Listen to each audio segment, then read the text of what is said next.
Sorghum की बात करते हैं। सोरगम का botanical name sorghum bicolor, family Poaceae, जिसे हम ग्रैमिनी फैमिली भी कहते हैं। कितने क्रोमोसोम होते हैं? 20। Origin Africa. Often cross pollinated crop है।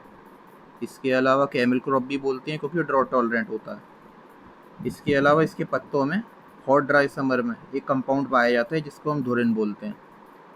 जब भी पौधा डैमेज होता है तो धुरिन के टूटने के बाद में धुरिन के टूटने से फॉर्मेशन होती है प्रूसिक एसिड की।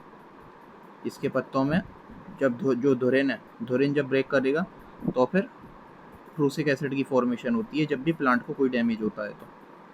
और ये जो प्रूसिक एसिड है ये बहुत ही ज़्यादा टॉक्सिक होता है एनिमल्स के लिए, जिसकी वजह से हम सोरगम की जो फॉडर के तौर पे हार्वेस्टिंग करते हैं वो करते हैं 50% फ्लावरिंग स्टेज या उसके ऊपर की स्टेज पर, यानी कि या तो 50% फ्लावरिंग स्टेज पर या उससे अधिक की स्टेज पर। जो यूएसए है पूरे वर्ल्ड में डोमिनेट करता है सोरगम के प्रोडक्शन में, और 10 से 14% प्रोटीन होता है सोरगम में। यहाँ पे अगर आप देख रहे हो तो ये सोरगम के सीड्स हैं, और जो सीड्स की फॉर्मेशन होती है वो क्लस्टर में होती है, जो यहाँ पे आपको दिख रहा है। ये सोरगम का आटा है और ये धुरिन का स्ट्रक्चर है। इसके अलावा हम वेराइटीज़ की अगर बात करें तो मेल स्टेरिलिटी वेराइटी जो है वो है कॉम्बाइन काफिर 60। जो पहला हाइब्रिड है वो है CSH1। जो ड्रॉट टॉलरेंट और सैलिनिटी टॉलरेंट वेराइटी है वो है CSH9। जो वेराइटी यूएसए से इंट्रोड्यूस हुई है वो है मिलो। और इसमें जो इन्फ्लोरेसेंस होता है सोरगम में उसे हम क्या बोलते हैं? हेड। इसके अलावा सीड रेट की अगर मैं बात करूं, अगर आप डिबलर के तौर पे लगा रहे हो, मतलब अगर आप डिबलर से लगा रहे हो तो 4 से 6 kg पर हेक्टेयर।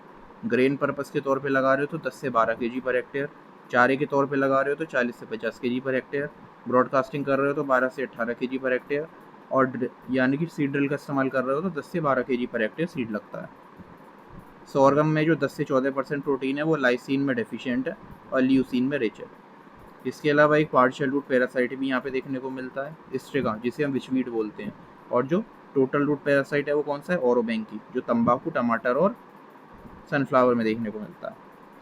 इसके अलावा जो पहला हाइब्रिड था CSH1 वो एक रटून क्रॉप भी है। रटून क्रॉप का मतलब क्या है कि जो क्रॉप है उसकी हार्वेस्टिंग के बाद में जो भी उसका स्टेबल होगा मिट्टी में उससे नई ग्रोथ एराइज हो जाएगी।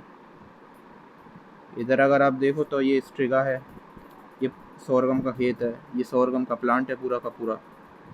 ये इसका डायग्राम दे रखा है। टेलर है। टेलर क्या होते हैं? प्लांट के बेस से जो साइड स्टेम एराइज होते हैं उन्हें टेलर बोलते हैं। जितने टेलर उतना ही ज़्यादा अल्टीमेटली प्रोडक्शन होगा।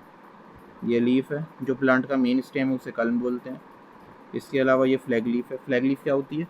जो प्लांट पर सबसे आखिर में लीफ एराइज होती है जिसके बाद में पेनिकल या आपका हेड तैयार होता है, उसे हम फ्लैग लीफ बोलते हैं। इसके अलावा जो स्टेज के डेवलपमेंट की अगर हम बात करें तो इसमें सबसे पहले आएगा सोइंग, उसके बाद में आएगा जर्मिनेशन, फिर सीडलिंग स्टेज, उसके बाद में फ्लैग लीफ स्टेज आएगा। फ्लैग लीफ स्टेज से पहले आएगी जॉइंटिंग स्टेज, यानी कि सबसे पहले जर्मिनेशन, फिर आया, और जर्मिनेशन से भी पहले सोइंग, जर्मिनेशन, फिर सीडलिंग, फिर जॉइंटिंग स्टेज, फिर फ्लैग लीफ स्टेज, उसके बाद में बूटिंग स्टेज, जब आपका जो पेनिकल है वो आपका फ्लैग लीफ से एनक्लोज रहेगा। उसके बाद में हेडिंग स्टेज आती है, जब जो पेनिकल है वो फ्लैग लीफ से बाहर आ जाता है। उसके बाद में फिर आता है फ्लावरिंग स्टेज, फिर ग्रेन फॉर्मेशन आती है, फिर मैच्योरिटी, और आखिर में आता है ड्राइंग। इमरजेंस से लेकर के बूटिंग स्टेज तक का ये सारी की सारी वेजिटेटिव ग्रोथ है, और बूटिंग स्टेज से लेकर के फिजियोलॉजिकल मैच्योरिटी तक ये सारी ग्रेन फिलिंग की स्टेजेस मेंशन करी गई हैं। ये बहुत इंपॉर्टेंट है और ये पूरा टॉपिक हमारा कंप्लीट है।